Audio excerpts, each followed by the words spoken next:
a quien, como dije, aprecio mucho, el gran compañero, el licenciado Guillermo Moreno, ex secretario de Comercio Interior de la Nación. Muy buenos días, Guillermo, muchas gracias por estar acá con nosotros nuevamente. ¿Qué tal? ¿Cómo estás? Un placer hablar contigo. Gracias. Estamos acá viendo, se escucha un poco bajo, vamos a ver si es un tema del celular. Ahí está, ahora estamos.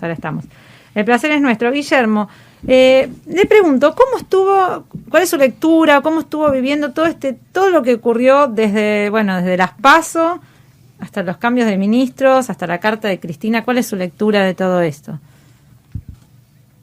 Mire, el fracaso del gobierno lo venimos señalando que se iba a producir desde hace mucho tiempo. En términos cronológicos, el día que Cristina lo seleccionó o lo eligió, yo dije que había elegido al peor. Cuando empezó su gobierno, dije que tenía una orientación socialdemócrata, que era el tercer gobierno socialdemócrata de la dictadura para acá, y que iba a fracasar como había fracasado el de Alfonsín y el de la Rúa. Y hace un tiempo atrás dije que lamentablemente el presidente no era apto. Todo esto está manifestado desde hace mucho tiempo, con lo cual no me sorprende el resultado electoral. En todo caso, hay que reflexionar cómo se va a seguir. Claro, la falta de reflexión también tuvo que ver con las PASO para acá, cómo se desencadenó el proceso. Si bien la expresidenta dice que ella había anunciado que se perdían las elecciones, es medio extraño, porque, le tendría que haber avisado por lo menos a Kicillof para que no festeje. Cosa que todo el mundo lo vio festejando ese domingo.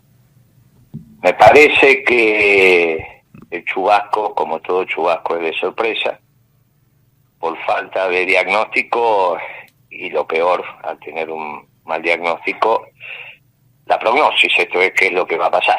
El diagnóstico es lo que aconteció, la prognosis es lo que va a pasar.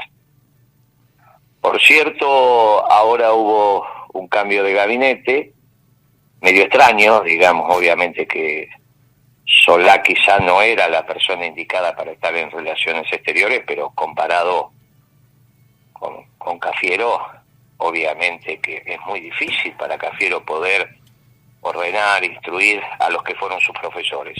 Imagínense que los embajadores son gente de 60 años, 50 y pico de años, gente ya que está de vuelta, probada. No es fácil. Esto es como si usted pusiera un cura que recién se ordena a ser papa. Mire, va a ser muy difícil. Va a ser muy difícil que pueda lidiar con los obispos y con los cardenales. Bueno, esto le va a pasar a Cafiero. El jefe de gabinete es un hombre del peronismo, compañero, sí, con una dinámica peronista, sí, pero en el marco de un espacio económico que definió el ministro, que sigue siendo socialdemócrata. Así que, más allá de los impulsos iniciales y empezar a hacer las reuniones de gabinete a las 7 de la mañana, lo cual está bien, y una serie de cosas, y caminar de acá para allá como si estuvieran en campaña, usted piense que el jefe de gabinete administra el presupuesto, es el último responsable porque así lo dice la Constitución, de la Hacienda de la Argentina, y ellos llevan muchísimas horas de escritorio, pero muchísimas. Así que o va a delegar el trabajo y se dedica a hacer la campaña que está haciendo, o va a trabajar y no puede salir a la calle. Las dos cosas no puede hacer. Precisamente la figura del jefe de gabinete es para sacarle al presidente los trabajos administrativos. El jefe de gabinete, si trabaja de jefe de gabinete, es un trabajo gris. No es el trabajo de esplendor, no es la estrella del gabinete. Precisamente es un trabajo gris, casi diría trabajo de un contador y de algún asesoramiento. Bueno, dada la incompetencia de Fernández, emerge una figura importante que está haciendo no el trabajo de jefe de gabinete, sino un trabajo distinto, no voy a caracterizar como de presidente porque no corresponde, hay un presidente, pero un trabajo distinto, no común para un jefe de gabinete, pero a su vez en un entorno y un espacio económico, como lo he definido, socialdemócrata, que no tiene ningún futuro. En la foto que él se sacó de la primera reunión de gabinete, si bien sacaron la foto de una manera tal que él quedaba en el centro, y obviamente el centro es la figura más relevante, en esa foto el más importante seguía siendo Guzmán, que es el que va a acordar con el Fondo Monetario Internacional, que es lo que de alguna manera diseña todo lo que está pasando, porque el que firme el acuerdo, y en este caso es el presidente, dado que ahora la hoja está en blanco, tuvieron 2 años para escribir, no escribieron nada, esto significa no pensaron ninguna política desde los sectores populares para honrar los compromisos con el fondo, pero no a costa de la sed y el hambre de los jubilados. Bien, lo va a escribir el fondo, y ese que lo firme, que es Alberto, va a terminar piel y hueso. Entonces lo que le queda es negociar con los que vienen su futuro. Y él sabe que los que vienen no es en el marco de lo popular, son los amarillos combinados con rojo y blanco. Bueno, muy bien, ahí está negociando, y todo ese proceso necesita un chivo expiatorio.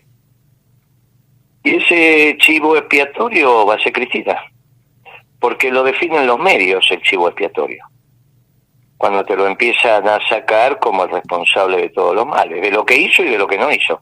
Ya pasó con Menem, ya pasó con Alfonsín antes, ya pasó con De la Rúa, y va a volver a pasar si no se cambia este futuro que lamentablemente estoy describiendo y que solo puede ser modificado por la voluntad del peronismo, si el peronismo decide hacer un gobierno peronista que a esta altura tiene que ser sin él y sin ella. Pero bueno, esto tiene muy bajo grado de probabilidad de ocurrencia, pero si no, el destino te diría que ya está cantado. Claro, eso no es un panorama muy alentador si las cosas siguen así, digamos. Por más, porque se han hecho anuncios, se habla de un cuarto IFE, que no sería en realidad un cuarto IFE, sino como una ayuda focalizada, algo así dijo el ministro de Trabajo, ¿no? El tema de aumento magro en el salario mínimo, o sea, son cosas que en realidad me parece a mí que no estarían cambiando el rumbo económico, como que lo que criticó Cristina, que fue el ajuste, no se modificó. Se sigue pagando al fondo, se hizo un gran pago al fondo. La carta de Cristina también es irrelevante. Imagínense que dice que el peronismo es el gran perdedor en esta elección. El peronismo no ejerció en el hecho económico durante el gobierno de Fernández, no es un gobierno peronista. Por lo tanto, no hizo ninguna gracia al peronismo que ella diga que esta es una derrota del peronismo cuando se aplicaron políticas casi radicales. La verdad que esa carta primero tiene mal los datos, después tiene mal el diagnóstico y sobre todo piensa que el problema es de hombres y no de políticas. En la misma carta dice, lo llamó a Guzmán para no cambiar, entonces ¿qué quiere cambiar? Pero no entiendo. Si la carta tiene un dejo de crítica a lo económico y en la misma carta dice que llamó a Guzmán para decirle que ella no lo quería cambiar. Bueno, la verdad es que no lo entiendo. Si hay algo más desconcertante que eso, la carta es que dice que el peronismo sufrió la derrota más importante de su historia, lamentable. No es el peronismo el que sufrió la derrota, acá estas políticas no fueron peronistas. Así que esa carta, la verdad que Cristina la podía haber obviado. ¿Y usted cree que el voto fue un voto bronca, que fue un voto que tiene que ver con estos problemas económicos? ¿Y por qué un voto que se dirige hacia los sectores que ya sabemos que también fracasaron, ¿no? Porque está bien, el gobierno no va bien, pero lo que fue el gobierno de Macri también fue catastrófico. Entonces uno dice, ¿por qué se vuelve a elegir eso, no? Sabiendo que también fracasó. Sí, eso es cierto. ¿Será porque es peor? ¿Será porque es peor? ¿Qué es lo que es? Es peor. Todos los indicadores están peor. ¿Y pero qué? El gobierno de Macri fue un desastre, Sí. porque Macri es un inútil. Sí. Pero este es peor. Y quedó demostrado en las elecciones, cosa que también dije. Cuidado que este es peor que el de Macri. Sí, es verdad. En todo caso, sí, lo dijo ya. En todo caso, lo que correspondería sería generar un gobierno peronista con políticas peronistas, sobre todo en lo económico, que es lo que hoy le da el carácter a este gobierno. ¿Y qué nos falta para poder lograr eso? Para decir, bueno, vamos a formar una alternativa peronista que realmente pueda... Y hacer en este gobierno y en este momento, hacer una política económica peronista.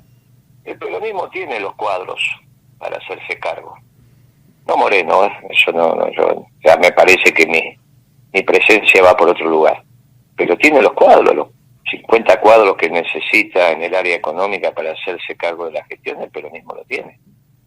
Pero bueno, usted fíjese que al no cambiar a Guzmán no cambió nada. Claro, no cambia nada. Casi usted imagínese que esto no va a ser por el ministro de Educación, que ahora sale a explicar que en realidad se lo ve despechado hoy en el reportaje que le hacen, y bueno, de alguna manera tiene razón.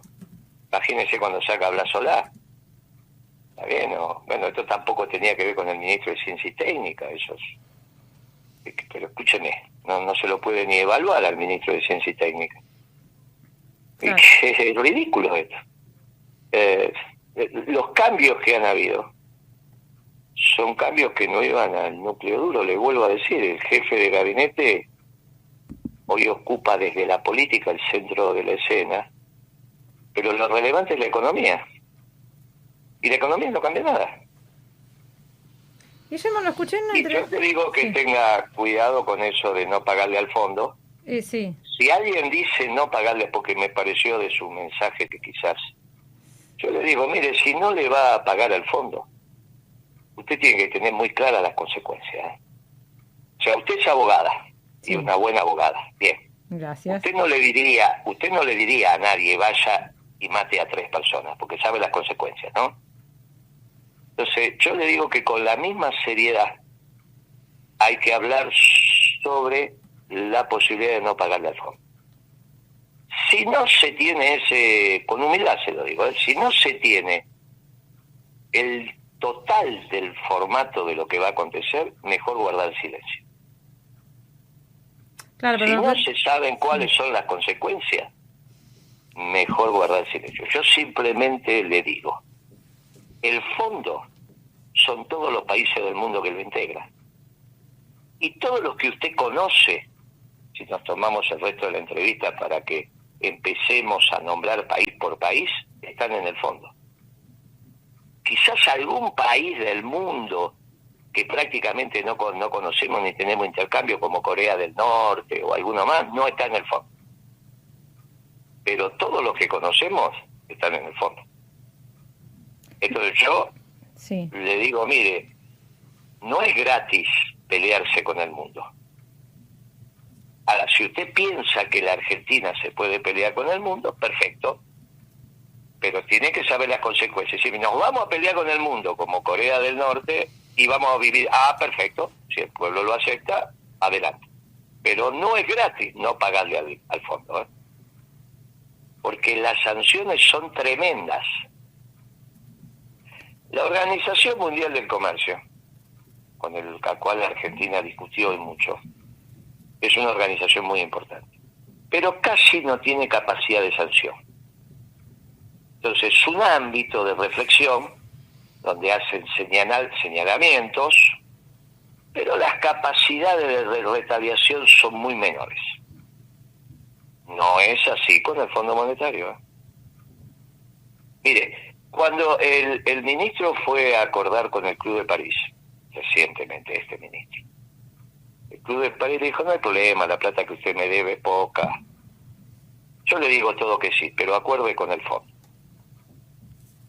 Acuerde con el fondo. Claro, yo digo, buscar por ahí una manera porque lo que nosotros nos decíamos es que esta deuda se tomó, el pueblo no fue beneficiado con esta deuda, la tomó un gobierno que hasta incluso se violaron el mismo estatuto del fondo, ¿no? Por la cantidad, por el volumen de la deuda. No es cierto, esas son cosas que se dicen, no es cierto.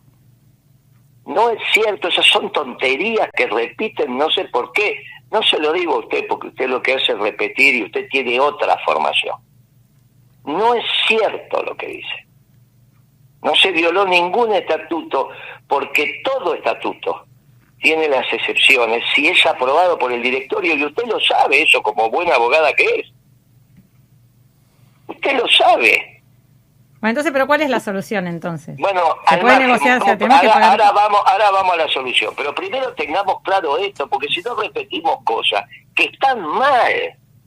Y los medios de comunicación no están para repetir cosas que están mal. Usted lo sabe, que un estatuto es modificado por sus miembros en el momento que quieren.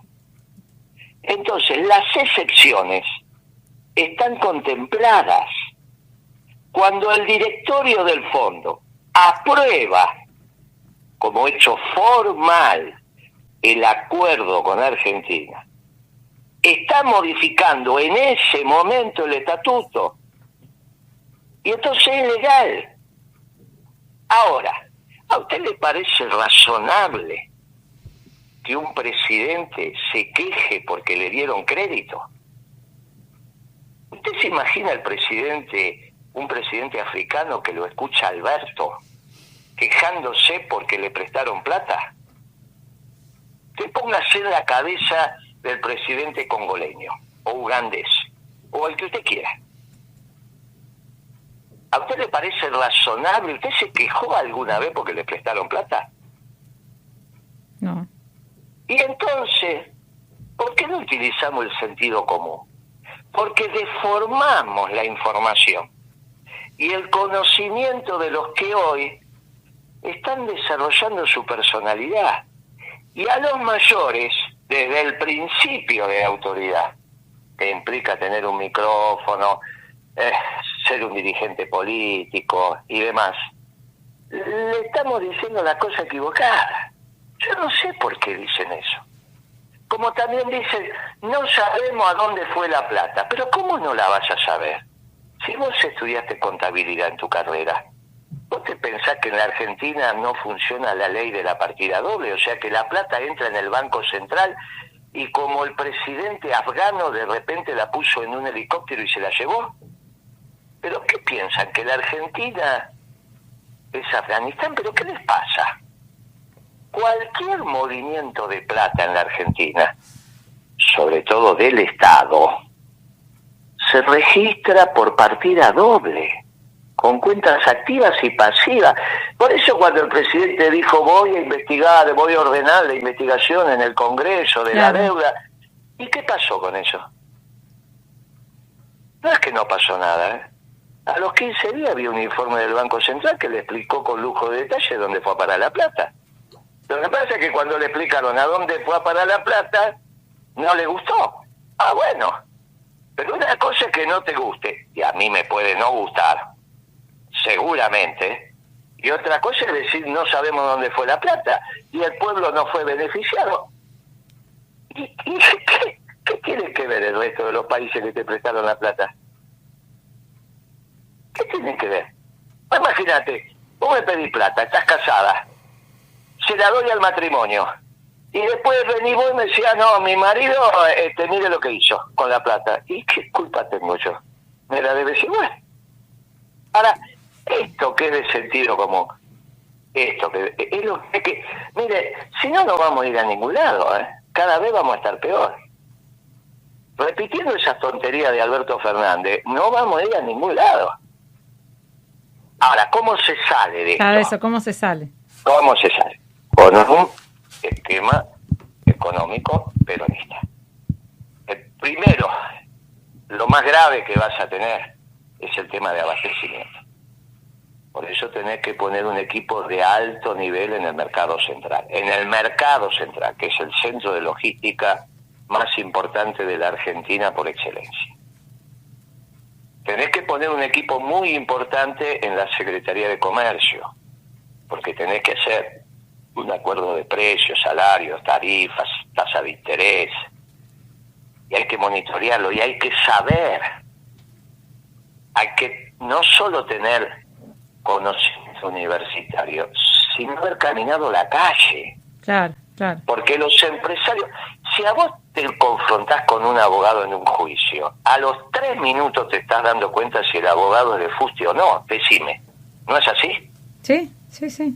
¿Y vos te pensás que cuando vos le pones un funcionario que en su vida compró y vendió nada frente a un empresario, cuánto tarda el empresario en darse cuenta que está hablando frente a un pavote?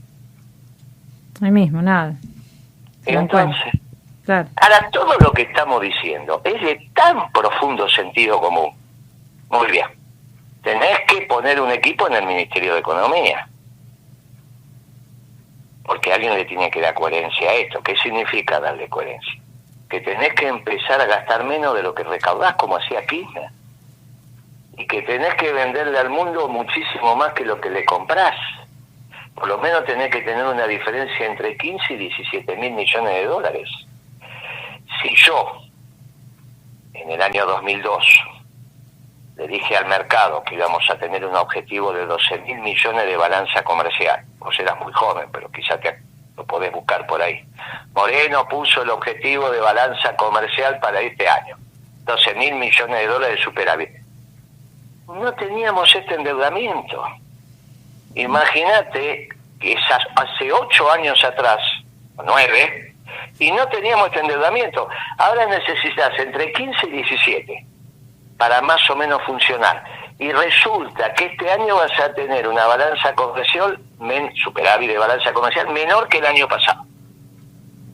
Bueno, tercero, cuarto ya, quinto. Tenés que poner un equipo de recaudación que entienda lo que hace, tanto en la DGI como en la aduana, como en la seguridad social.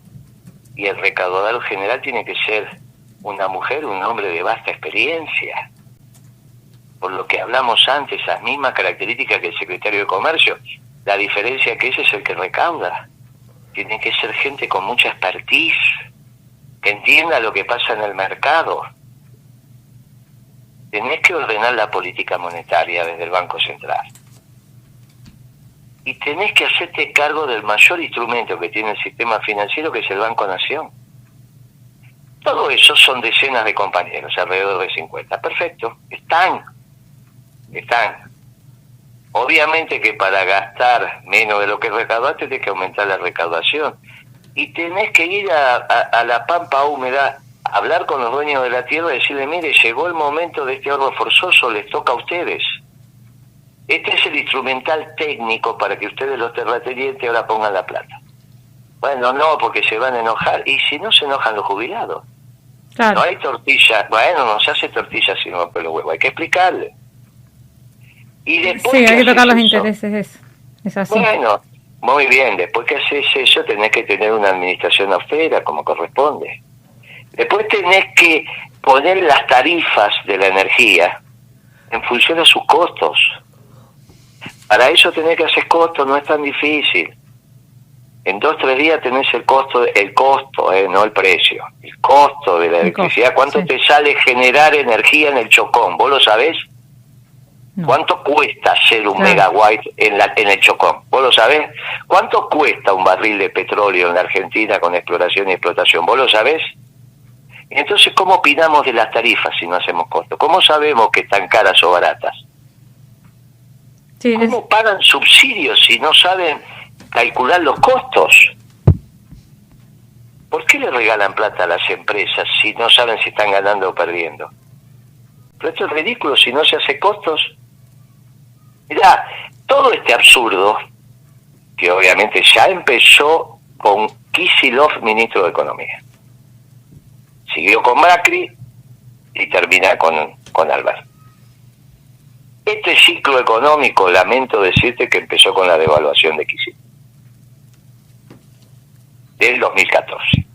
¿Está bien? Sí. Ahí cambió la conceptualización peronista. Y ya empezamos a ser castigados en las urnas y ahí seguimos. Ahí seguimos. Sí, en el 19, como vos bien dijiste, fue un desastre el gobierno de Macri. Y entonces se planteó otra opción. Pero al poquito de arrancar se arrancó muy mal. Y entonces ahora lo castigaron fervorosamente, con ganas, a este gobierno socialdemócrata. Sí, sí. Ayer justo lo escuché en una entrevista, usted estuvo en C5N, lo escuché hablando de esto, de que ponían que discutía por eso, ¿no? Decía, no, esto empezó con Kicillof. Y aparte, en un momento en esa entrevista, usted dice que Grabois y Espert son parte de... Es como una discusión dentro de la Unión Democrática. Eso me gustaría que lo... Porque le discutían mucho sobre eso, cómo puede ser que Grabois sea igual que Espert. Eso me gustaría... ¿Qué fue la Unión Democrática? La conjunción del Partido Comunista y la sociedad rural. Sí. Esto es lo mismo. Tienen la misma cabeza, uno es socialdemócrata, otro es neoliberal. Es el consenso de Washington, los dos hicieron lo mismo. Los dos piensan igual. Piensan igual, en términos económicos estoy hablando. Claro, claro. En términos económicos piensan lo mismo. Son socialdemócratas. Lo único distinto es el peronismo. ¿Cómo ve el surgimiento de Milei, de Espert, la cantidad de votos que tuvo Milei en Capital? ¿A qué responde eso? Y yo, la verdad, que no me asustan. Si la parte de la juventud busca la libertad y quiere la patria, van a terminar siendo peronistas, porque los grandes luchadores de la libertad siempre fue el peronismo.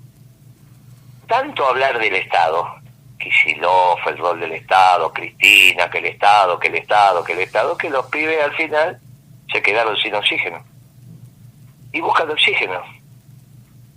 Y el que les ofrezca ese hecho de rebeldía, ahí van.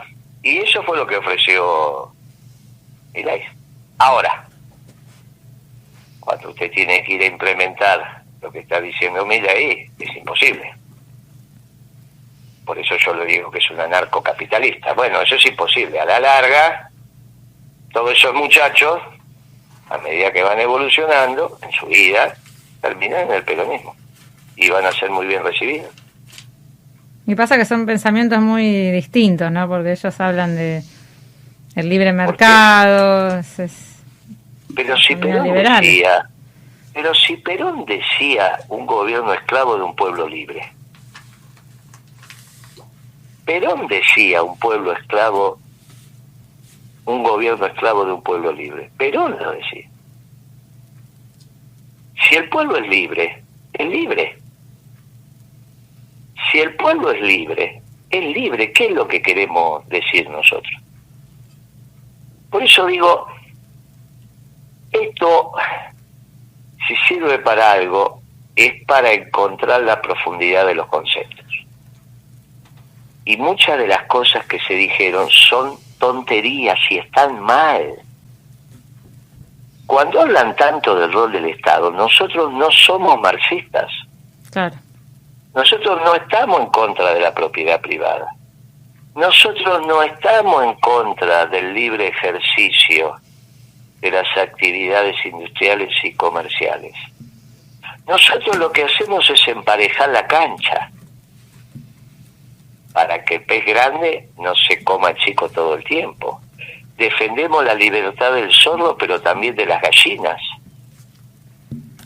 Pero no sé lo que me quieren decir. Cuando Kicillof dijo, yo te puedo fundir, Roca, y quería fundir Techín, ¿qué es lo que quiso decir Kicillof en 678? ¿Vos lo entendiste? Sí. ¿Y qué quiso decir? ¿Que iba a fundir Techín? No, la verdad que no. Y bueno, esas tonterías no se pueden repetir. Bueno, eso no tiene nada que ver con el peronismo. No. El peronismo lo que quiere es tiene que levantar esa empresa. Claro. Y bueno, y entonces vos definís las reglas del juego, y con esa regla de juego que favorecen a los de abajo, los de arriba tienen que transitar. Por eso te dije que llegó el momento del ahorro forzoso con los terratenientes. Pero ¿eso qué tiene que ver con el mercado? El mercado existe antes del capitalismo. ¿Qué es lo que quieren decir con esto del mercado? ¿Que el peronismo no respeta el mercado? Pero si alguien respetó el mercado fue Kirchner, al punto que trabajaba con superávit fiscal. Claro. Por eso te digo que cuidado con estas cosas que se dicen. No, lo que uno lamenta es por ahí por ahí es así, bueno, que no se que no se pague la deuda con el hambre y el sudor del pueblo. Eso es lo que uno es, porque realmente es como que uno ve no que es seguimos en ese círculo. Eso sí está bien. Eso sí está bien. Pero ahí el concepto no es no pagar. El concepto es pague, pero no con la plata de los jubilados. Eso es lo que está diciendo vos. Bueno, sí. Claro, bueno, entonces no es no pagar. Pague, pero no con la plata de los jubilados. ¿Usted estudió y sabe? Sí. Haga el esquema para pagar sin que sea con la plata de los jubilados. ¿Cómo no? Aquí lo tiene, se lo acabo de contar. Claro. Pero para eso tenés que ser peronista. Ahora, muy distinto es pensar que solo podés pagar con la plata de los jubilados. Sí, porque ahí entonces a vos te ponen contra la pared y decís, entonces no pago. Entonces tenés que tener muy claras las consecuencias. Y ahí es donde se ponen de acuerdo los neoliberales y los socialdemócratas, porque los dos están en el fondo. Siempre el presidente del Fondo Monetario fue europeo. ¿Por qué te pensás que es esta señora que preside el fondo? ¿Neoliberal o socialdemócrata? Ay, no sé, socialdemócrata, supongo. ¿Viste? Sí. ¿Viste? La que te quiere cobrar, sí. la que te quiere cobrar con la sed y el hambre de los jubilados son los socialdemócratas. O sea, Grabois en el pensamiento profundo. Por más que después entre ahí en una estancia y diga estupidez y después se va. Son lo mismo. Tanto Esper como Grabois, cuando hablan de economía, dicen lo mismo. Porque es el viejo esquema de todos contra el peronismo. Todos contra el peronismo. Todo el pensamiento antiperonista, más allá de que sea de izquierda a derecha, como contra el peronismo. Es contra el peronismo como fue la Unión Democrática, donde se juntó el Partido Comunista con la sociedad rural. Y yo no sé, que me preguntaron varios oyentes que sabían que él lo iba a entrevistar, y me preguntaban si desde su partido de Principios y Valores habían tenido un plenario o algo, ustedes llamaban a votar a alguna de las opciones para el 14 de noviembre, o no, o si hay un mensaje en base a eso. Me preguntaron varios. Sí, es una pregunta interesante. Nosotros arrancamos de abajo para arriba, y por lo tanto, como hace siempre el peronismo, y por lo tanto cada distrito, porque pasaron una cantidad de distritos, cerca de 20 por ahí, que van a disputar las elecciones para concejales y consejeros escolares. Bueno, muy bien. Cada uno está haciendo de los que pasó y de los que no pasaron su marco de alianzas. Claro. Que no van a ser el mismo. Así que lo que queda por resolver es mi voto individual. O de algún otro compañero. Bueno, eso obviamente yo no voy a votar a los amarillos, eso está claro. Está claro que los que hoy tienen toda la posibilidad de ganar, yo no lo voy a votar, eso me parece. Eso obviamente que no voy a votar ahí. Después seguiremos conversando con las dos opciones que están. A ver cómo se desanda el camino de acá hasta el 14 de noviembre. Porque usted no va a pensar que esto que vio esta semana es como va a seguir, ¿no? Ya está todos los medios diciéndole, mire, esto, porque es la realidad. Se empieza a imponer la economía. Bueno, se empieza a imponer la economía. Usted imagínese que ayer ese dólar, entre comillas, libre, que se transa entre acciones acá y acciones en Estados Unidos, usted compra una acción acá en pesos y la vende en Estados Unidos en dólares, por lo tanto, dividiendo los pesos sobre los dólares le da el tipo de cambio. Está bien, usted entró, compró una acción acá, pagó tantos pesos, va a Estados Unidos y la vende, obviamente no va, es a través de su agente, la vende en dólares. Bueno, con tantos pesos se queda con tantos dólares, sabe a cuánto compró los dólares. Bueno, eso estaba a 195 ayer, ¿sabes? Sí. O sea, ayer hubo argentinos, empresas o lo que fueren, que llevaron una montaña de plata a su agente, y ese agente le dijo, en tu cuenta en Estados Unidos en dólares tenés toda esa plata dividido 195 y esos son los dólares que tenés. Más las comisiones también, alguna otra que anda por ahí. Pero bueno, eso no es lo que estamos hablando.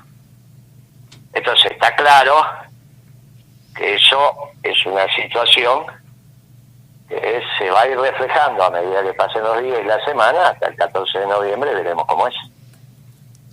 Y en ese marco opinaremos. Bien, bien. Y sobre la cuestión de la seguridad, con Aníbal Fernández en el Ministerio de Seguridad, ¿cómo lo ve? Es un buen compañero. Obviamente va a ser una gestión superior a la que había, pero no creo que sea por ahí el tema. Si el tema de seguridad en la provincia de Buenos Aires está en manos de Bernie. Sí. No va a pensar que la seguridad en la provincia era una responsabilidad de la señora que se fue, como tampoco es una responsabilidad de Aníbal, ¿no? Bueno, y a Bernie no lo cambiaron. Por eso le digo, los puntos que tocan son los puntos que no se tocaron, no se cambiaron. Si uno lo interpreta bien. Ahora, si usted va a decir que los problemas de seguridad, tal cual está la estructura jurídica hoy en la Argentina, es del ministro de Seguridad Federal, está equivocada, porque el jefe de la policía es Kicillof. O yo estoy equivocado, la policía de la provincia, no estoy hablando. Claro, sí. Y entonces... No, yo coincido en que para mí fueron todos cambios superficiales. No creo que lo más importante se haya modificado en absoluto. Claro, superficiales, por la coyuntura electoral. Si no se cambió de fondo, tampoco se cambia ni el sentido ni la profundidad del camino. Con lo cual siguen transitando por el mismo lugar, un poquito más en un borde, un poquito menos.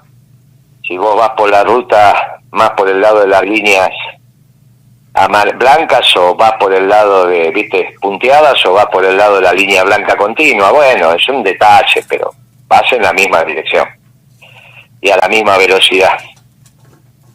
Guillermo, realmente es un gusto haber conversado con usted. Siempre uno aprende un montón, uno le sirve para reflexionar un montón. Y le dejo para que nos deje un mensaje a los oyentes, como para concluir esta charla. Mire, yo primero un mensaje de esperanza. Siempre que llovió paró. Está claro que hay una opción, que es un gobierno peronista, con un equipo económico peronista, que no hay ninguna necesidad, no es un tema de un hombre en especial, sino es un equipo. Por lo tanto, todos somos imprescindibles. Perdón, todos somos prescindibles. Todos somos prescindibles, así que no hay ningún inconveniente.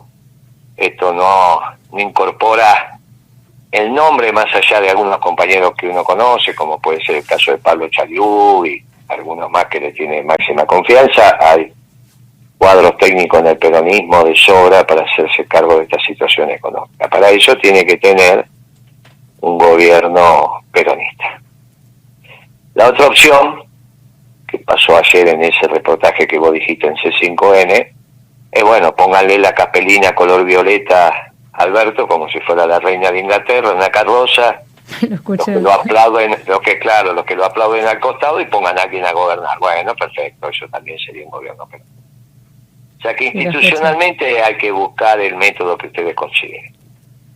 Esto no tiene ningún problema. Con un equipo económico peronista, y esto puede llegar a tener solución. Si no, es lo que venimos explicando desde hace más de 2 años. Y obviamente el chivo expiatorio de todo esto es Cristina, ¿no? Eso está claro. Sí, van a buscar la mano. Sí. El peronismo le queda organizarse, que es lo que vamos a hacer a través de principios y valores, como herramienta electoral del movimiento peronista. Si nosotros no hubiésemos estado en la campaña, no se hubiese cantado la marcha en ningún acto.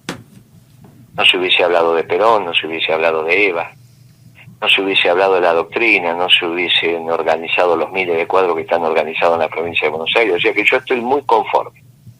Los votos contados fueron pocos. Los votos en las urnas son los que fueron y se contaron los que se contaron y a lo hecho pecho, y son las reglas del juego. Ahora no vas a venir a que estás en la cancha, en la bandeja de abajo, y te quejas porque de arriba escupen. Bueno, muchachos, quejate, pero vos sabés que esto funciona así. Sí, no, es seguir construyendo, es empezar, y que el espacio exista, que eso es importantísimo. Eso es importantísimo, la doctrina existe, la organización existe y el peronismo está vivo. te mando un fuerte abrazo, gracias por el llamado. No, y lo importante de estas charlas es que entre los dos, una eximia abogada y un economista, gracias. construyen un conocimiento, cada uno con su media verdad, como decía Kirchner, construyen conocimiento que más el conocimiento de los oyentes completa el conocimiento. Y esto es lo importante, porque si sirvió de algo esta charla es para poner blanco sobre negro algunos conceptos que están mal. Y así los diga Cristina, hay que decirle, está mal lo que decís. Lo diga quien lo diga, está mal. Esa carta estuvo mal. Estuvo mal decir que el peronismo tuvo la derrota histórica más importante porque no se pusieron en discusión las políticas peronistas, porque no hubo políticas peronistas en un gobierno socialdemócrata. Estuvo mal la información sobre el tema fiscal, está mal lo que dijo. Y a su vez está mal que haya dicho que ella sabía que se perdía porque se lo tendría que haber dicho a Kicillof para que no festeje y pase vergüenza. Y está mal que se queje de la economía y después diga, me gusta el ministro de Economía que se quede. Porque casi que termina siendo una carta de un estadio en términos evolutivos en tu vida que no corresponde a la edad biológica. Los chicos o los adolescentes son los que quieren todo.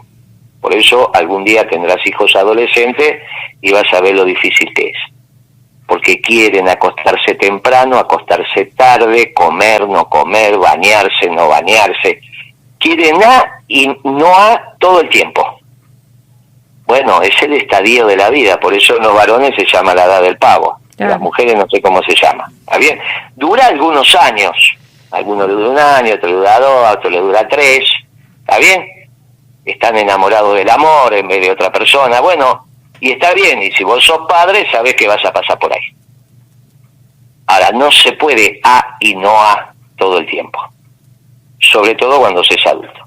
Si está mal la política económica, hay que cambiar el equipo y solo se puede cambiar el equipo con un gobierno peronista, porque si no, no van a trabajar. Bueno, es muy fácil. Todo lo demás, entonces, es una carta sin sentido. Te mando un abrazo, gracias. Un abrazo enorme, Guillermo, y lo esperamos un día, que sé que estamos lejos, pero un día que venga a visitarnos acá. No están lejos, están re cerquita. Bueno, entonces lo esperamos. No te olvides que soy de San Martín. Te mando un abrazo grande. Chao. Un abrazo enorme, Guillermo. Hasta la próxima. Gracias.